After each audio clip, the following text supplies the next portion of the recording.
khusus sholat itu ada ayat langsung mengatakan semua bacaan kita, termasuk doa, termasuk istighfar, itu langsung sampai kepada Allah, disaksikan dan dijawab pada saat itu. Quran surah 6 ayat 160. Man jaa bil hasanati falahu asyru amthaliha. Siapa yang mengerjakan satu kebaikan bernilai pahala, pahalanya 10 kali lipat. Di hadis Muslim, 10 kali lipat itu bukan sekedar 1, 2, 3, 4, 10. Di hadis Muslim disebutkan Anda datang ke masjid saja. Ini baru tiba di masjid ya. Misal Anda belum sholat, belum bergabung ta'lim, baru nyampe masjid dengan niat ibadah. Itu sudah dapat 25 kebaikan. Langsung kata Nabi, jarak 1 ke 2, 500 tahun. 2 ke 3, 500 tahun. 3 ke 4, 500 tahun. Jadi kalau Anda dapat 10, bukan hitungnya 1, 2, 3, sampai 10, tidak. 500 tahun, 500 tahun, 500 tahun, 500 tahun. Dan itu tidak mudah teman-teman sekalian. Ya, itu tidak mudah. Nah, karena itu, saya kembalikan ke awal, waktu subuh dengan asar itu, malaikat mencatat. Catat, dan itu dilaporkan langsung kepada Allah. Fasa'adu lillah. Mereka naik kepada Allah menyampaikan. Kata Allah, sedang apa keadaan hambaku ketika kamu tinggalkan? Nah, kalimat ini ingat, kalimat ini menunjukkan bahwa Allah Maha tahu apa yang ingin dikerjakan oleh hamba, apa yang sudah dikerjakan dan sedang dikerjakan. Hanya ingin menunjukkan kepada kita bahwa malaikat tidak mungkin bermaksiat. Ya, jadi Allah nggak nanya pun sudah tahu. Cuma Allah ingin menegaskan pada kita sifat malaikat tidak akan khianat, akan menyampaikan seperti apa yang kemudian dikerjakan dan dituliskan saat mereka meninggalkan kita semua. Itu yang dimaksud Quran surah ke-66 ayat yang ke-6. Ya, paling kiri sebelah atas di mushaf. Malaikat itu la ya'sunallaha ma amarahum wa yaf'aluna ma yu'marun. Jadi jangan berharap Anda bisa nyogok malaikat. Ya, malaikat saya mau tiduran dulu sampaikan pada Allah saya istirahat. Tidak bisa. Ya. Jadi kalau malaikat sudah naik menyampaikan, disampaikan apa adanya. Maka kalau ada orang sholat disampaikan, ya Allah, saya tinggalkan hambamu, dia sedang khusyuk kemudian sholat kepadamu. Ya Allah, saya tinggalkan hambamu, dia sedang khusyuk tidur, ya Allah. Ya, dalam tidurnya dia meninggalkan sholat dan seterusnya. Makanya waktu pertengahan subuh dengan asar harap diperhatikan, dan ada ulama yang menyebutkan subuh dengan asar itu di antara doa-doa yang mustajab. Jadi begitu Anda berdoa, itu seketika nanti lebih mudah dijawab oleh Allah Subhanahu wa taala karena keadaannya langsung disampaikan kepada Allah. Ya, karena itu khusus salat subuh itu ada ayat langsung mengatakan semua bacaan kita termasuk doa, termasuk istighfar itu langsung sampai kepada Allah, disaksikan dan dijawab pada saat itu. Ya, di Quran surah ke-17. Ya, ayat ke-78. Ya, paling kiri sebelah atas. Quran surah 17 ayat ke-78. Aqimis salata liduluki syamsi ila ghasaqil laili wa qur'anal fajri. Inna qur'anal fajri kana mashhuda. Ya, tunaikan salat dengan benar dari mulai tergelincir matahari zuhur sampai matahari terbenam datang malam isya. Setelah itu qur'anal fajri, khusus untuk salat subuh. Kata Allah, perhatikan dalam subuh kata Allah bukan hanya salatnya yang penting tapi semua bacaannya. Quran al-Fajri, semua bacaan di waktu subuh, ya kana masyhuda, langsung disaksikan oleh Allah dan semua malaikat. Jadi kalau Anda istighfar subuh ya, istighfar. Makanya banyak sahabat Nabi yang saya sampaikan di awal-awal kemarin, ya pertemuan yang lalu, banyak sahabat Nabi termasuk Nabi mencontohkan ba'da subuh nggak langsung pulang. Ya, duduk dulu, zikir dulu bahkan sampai syuruk. Ya, ada yang berdoa, ada yang baca Quran, ada yang istighfar. Bahkan ada orang yang sebelum subuh sudah datang memenuhi masjid. Ya, istighfar.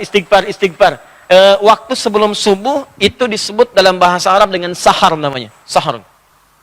Ya, jamaknya disebut dengan ashar. Kelihatan ini? Belum saya tulis ya. Bagaimana bisa kelihatan? Imannya kuat banget tuh, belum ditulis udah kelihatan. Masya Allah. Sahar. Oh, jangan salah baca ya, bukan sihir, sahar. Nah, di bahasa Arab itu beda harakat, itu bisa beda baca. Jelas ya? Lihat sini. Sahar. Jami' disebut dengan ashar.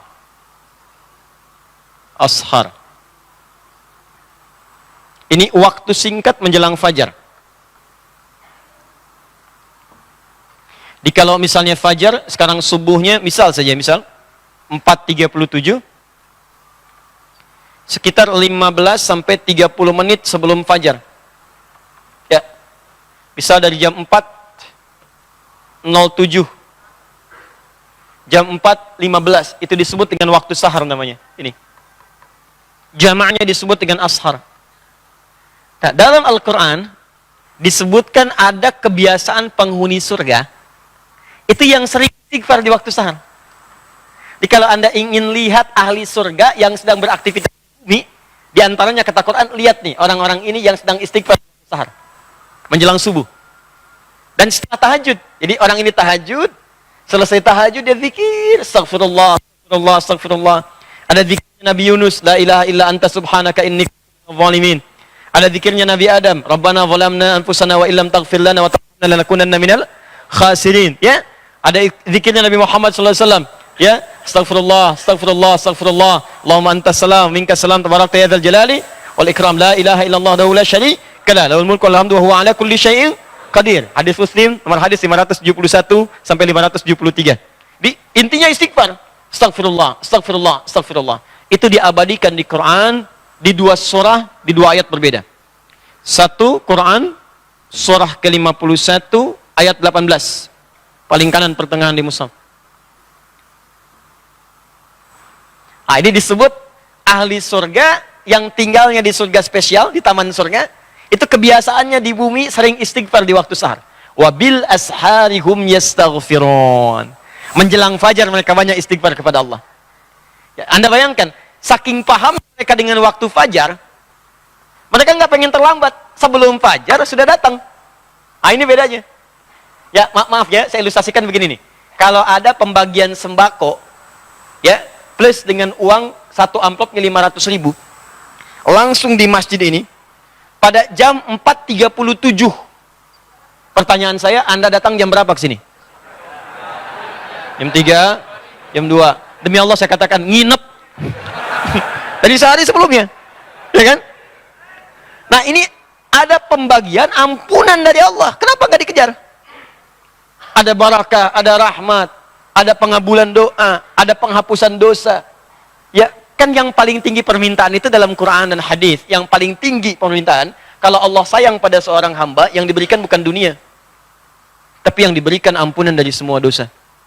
Itu ada di Quran surah ketiga ayat 31. Paling kiri sebelah atas, dengan Quran surah kedua di akhir ayat 222. Qul in kuntum tuhibbunallaha fattabi'uni yuhibbukumullah wa yaghfir lakum dzunubakum. Kata Allah, katakan Muhammad, kabarkan pada umatmu, kalau mereka serius mencintai aku, buktikan cinta itu dengan mengikuti engkau. Ikuti tuntunan Nabi. Dari mulai bangun tidur sampai tidur lagi. Nanti Allah akan berikan cintanya, yuhibbukumullah. Saat Allah berikan cintanya, yuhibbukumullah, apa yang diberikan oleh Allah? Wa yaghfir lakum dzunubakum. Maka yang pertama, mengampuni semua dosa-dosanya. Makanya kalau orang sudah diampuni dosa, berubah dia jadi orang baik. Jadi kalau dosa sudah nggak ada, cirinya, ciri dosa diampuni dan sudah tidak ada, maka Allah akan menjaga orang itu dari perbuatan dosa. Ini mata misalnya banyak dosa. Taubat kita, diampuni dosa mata, maka mata tidak akan bermaksiat lagi. Di begitu akan bermaksiat, dijaga oleh Allah. Tinggalkan. Haram.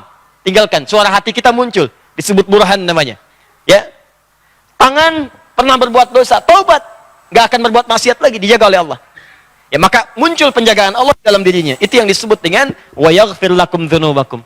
Makanya kata Al-Qur'an, Allah lebih cinta pelaku maksiat yang taubat dibandingkan orang soleh yang tidak pernah merasa salah. Ayatnya mengatakan, innallaha yuhibbut tawwabin. Allah mencintai orang-orang yang mau tobat, tobat, tobat, tobat, tobat, dibandingkan orang soleh yang tidak pernah merasa salah. Paham? Nah, ada orang tiap mau subuh datang. Dia ngerti subuh itu banyak nih, didengar langsung oleh Allah, disaksikan.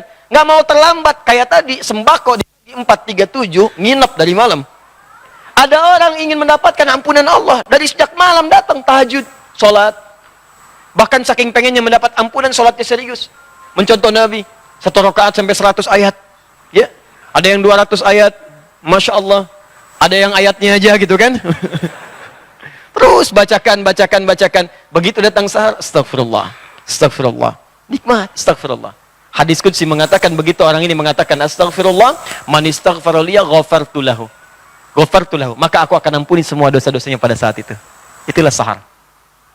Ya, makanya orang ini akan digabungkan dengan orang sabar, kemudian orang yang jujur, orang yang khusyuk dalam salat, orang yang rajin infak, digabungkan dengan 4 golongan ini akan mendapat surga yang terbaik saat di akhirat.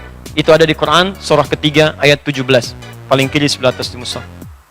Quran surah 3 ayat 17.